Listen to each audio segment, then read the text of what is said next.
There is a whisper, a ghost of a memory, that haunts the collective soul of humanity.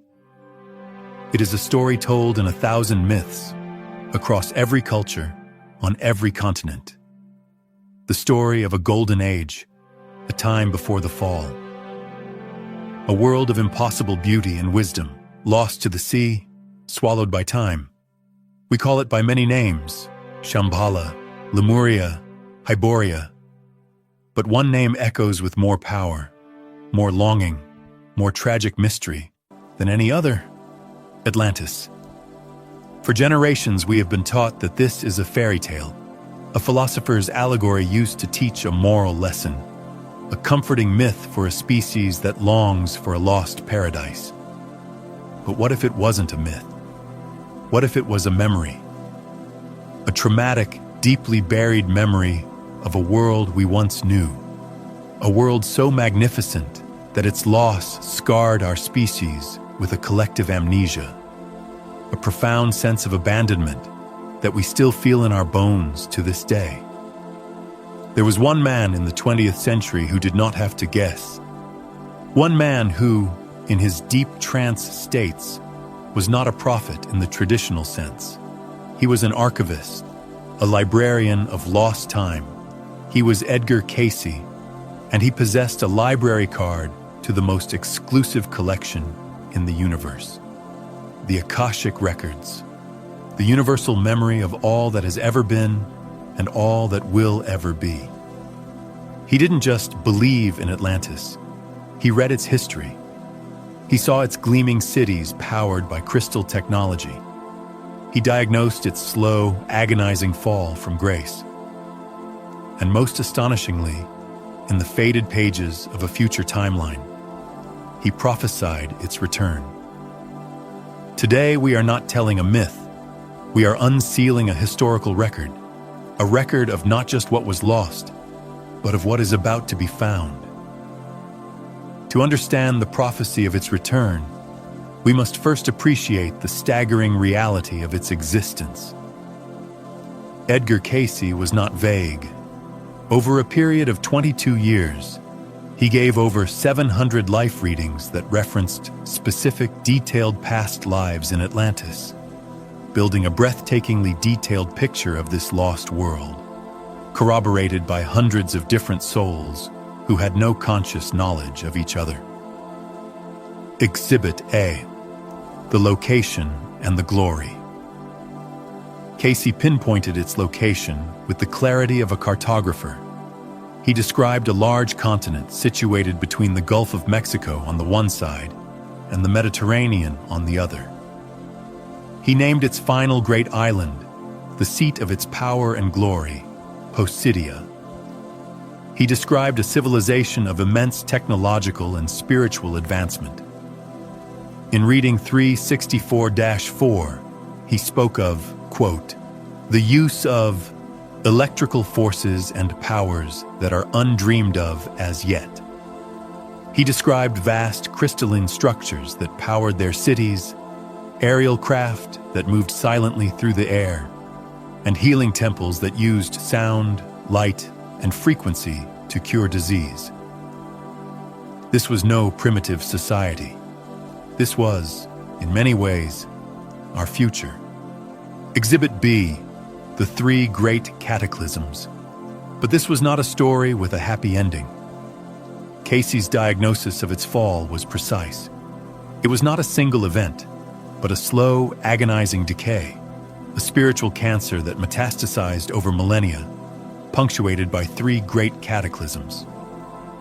The first, around 50,000 BC, was a spiritual schism, a great civil war of consciousness between two factions.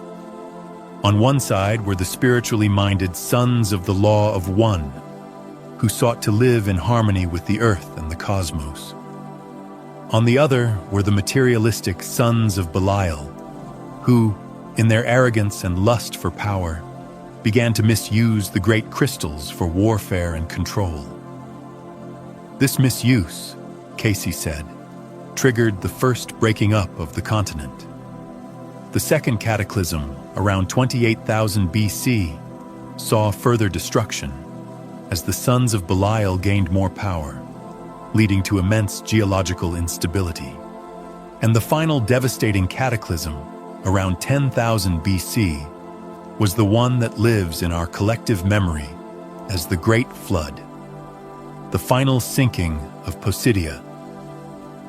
A tragedy of such magnitude that it triggered a pole shift, the last great ice age, and plunged a highly advanced global civilization into an age of darkness. Cayce described the terror, the desperation, the mass exodus of Atlantean refugees to what is now Egypt, the Yucatan, and the Pyrenees, seeding those cultures with their advanced knowledge. He created a profound sense of a real, tragic, historical loss, a wound in the heart of the world, a wound that is about to be healed.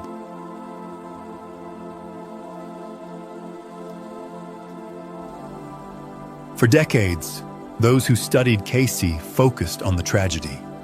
They focused on the warning. But woven throughout his readings, hidden in plain sight, was not an ending, but a promise. A stunning, world-changing prophecy of return. The what? In one of his most stunning and direct prophecies, reading 958-3, Cayce stated, quote, "Posidia will be among the first portions of Atlantis to rise again, expected in 68 and 69, not so far away." Now, for years, this was a point of contention for skeptics. The years 1968 and 1969 came and went, and no great continent broke the surface of the Atlantic. But they were looking for a Hollywood blockbuster. They missed the subtle, profound beginning. In September of 1968, a pilot flying over the shallow waters of the Bahamas, near the island of Bimini, discovered a massive, perfectly arranged structure of stones beneath the sea. It became known to the world as the Bimini Road. Researchers immediately connected it to Cayce's prophecy, as he had specifically pinpointed this area as a former part of Posidia. It was not the rising of the entire continent. It was the first sign, the first stirring of a sleeping giant, the first physical, tangible evidence that the prophecy was in motion. Cayce went on to describe the rising of new land in the Atlantic, specifically in the area of the Caribbean and off the coast of Florida. He saw it not as a single, catastrophic event that happens overnight, but as a gradual re-emergence, a new world breaking the surface of the old, as the Earth's vibrations continued to rise. But how? What force could possibly raise an entire continent from the crushing depths of the ocean floor? The answer is one of the most elegant, shocking, and beautiful examples of cosmic symmetry ever described. The answer lies in the very same mechanism that is causing so much fear and uncertainty across the world today. The very same mechanism we explored in our last intelligence briefing, the Atlantean trigger. We have understood this trigger as a source of potential chaos, a great crystal reawakening beneath the Bermuda Triangle, its energy pulse destabilizing the karmic fault lines of our modern world. And that is true, but it is only one half of the story. The universe does not deal in destruction alone. It deals in perfect, undeniable balance. The reawakening of the Great Crystal is not an act of chaos. It is a cosmic rebalancing act. The same immense pulse of electromagnetic and etheric energy that will destabilize the old, karmically indebted landmasses. The landmasses that carry the arrogant, materialistic frequency of the Sons of Belial is the very same force that will provide the colossal energetic lift needed to push the sunken lands of Posidia, the heartland of the Sons of the Law of One, back to the surface. Think of it as a cosmic hydraulic press. As one side, the old world of Atlantean arrogance and its modern echoes is pushed down and cleansed. The other side, the promise of a new world, a second chance for harmony, is lifted up into the light. The trigger is not a weapon of destruction. It is an instrument of planetary rebirth. So when this new land rises, who is it for? Is it a paradise for the wealthy to build new offshore resorts? Is it a new frontier to be conquered and exploited? Cayce'S readings are absolutely clear. This is not real estate. This is sacred ground. He stated that those who would be drawn to this new land, those who would be its first citizens, would be the souls who were part of the Sons of the Law of One in their past Atlantean lives. It is a great homecoming, a soul group reunion. It is an invitation for the architects of the original dream, the healers, the teachers, the artists, the priests and priestesses who held to the spiritual principles, who fought against the corruption, and who carry the memory of what Atlantis was meant to be, to return and finish the job.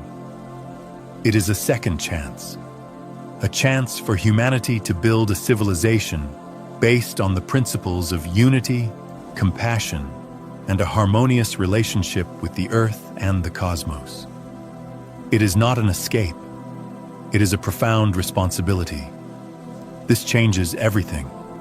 For months we have spoken of preparation, of bracing for impact, of becoming the calm in the storm. This is necessary, foundational work. But this prophecy offers us something more. It offers us an antidote to the fear that can paralyze us. It offers us a vision to move towards, not just a storm to run from. The chaos of the shift is not the final act. It is the birth pangs of something magnificent. This knowledge transforms our entire perspective. The question is no longer just, how do I survive the end of the old world? But rather, a far more exciting, far more empowering question. How do I make myself worthy of the new one? This is a shift in consciousness from being a survivor to being a pioneer, from being a refugee of a collapsing timeline to being a founder of a rising one. It is the difference between preparing a bunker and designing a cathedral. The mission, therefore, is upgraded. It is no longer enough to simply anchor a frequency of calm amidst the storm. We are now called to actively build and embody the frequency of the world to come. This is an act of what can only be called vibrational immigration. Before you can set foot on a new land, you must become a citizen of its ideals in your heart. Before you can receive a passport to a new reality, you must speak its language. And the language of this new Atlantis is not English or Spanish. It is the language of unconditional love, of unity consciousness, of service to the greater good. We begin to build the new Atlantis right now, in our own lives, in our own communities. We do it by choosing cooperation over competition, by choosing creativity over consumption, by choosing service over selfishness. We are literally building the energetic blueprint for the new civilization, so that when the land itself rises from the sea, the consciousness is already there to greet it. The new world is not something we wait for. It's something we build from the inside out. It is not a spectator sport. It requires co-creators. In the comments below, let us make a collective vow. Let us declare our role in this magnificent project. This is not just an affirmation. This is a job application to the universe. It is a declaration of intent that echoes through the Akashic Records. Right, I am building the new world. Let this space become a testament to our vision. A grid of pioneers, of founders, of dreamers who are ready to answer the call of a world reborn. We are not just waiting for Atlantis to rise. We are rising with it.